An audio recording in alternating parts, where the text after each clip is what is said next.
تازہ ترین ویڈیوز کے لیے چینل کو سبسکرائب کر کے بیل آئیکن اور آل نوٹیفیکیشن پر کلک کریں تاکہ آپ کو ملے ہر خبر سب سے پہلے۔ ناظرین، کراچی کے مختلف علاقوں میں کل سارا دن کہیں ہلکی اور کہیں تیز بارش کا سلسلہ دن بھر وقفے سے جاری رہا۔ پانی جمع ہونے کے باعث مصروف شہروں پر ٹریفک کی روانی بری طرح متاثر ہوئی۔ محکمہ موسمیات کا بتانا ہے کہ معتدل بارش کا سلسلہ جمعے کی سپہر تک تھم جائے گا، جبکہ 8 جنوری سے سردی بڑھنے کا امکان ہے۔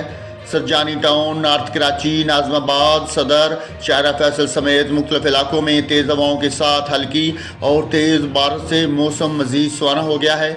سڑکوں پر پانی جمع ہونے کے باعث مرکزی شہروں پر ٹریفک کی روانی بھی بری طرح متاثر ہوئی۔ آئندہ 24 گھنٹوں کے دوران مطلع ابر آلود رہے گا، جبکہ جمعے کو مغربی ہواؤں کا یہ سسٹم سندھ سے نکل جائے گا، جس کے بعد 8 جنوری سے سردی کی شدت میں اضافہ بھی متوقع ہے۔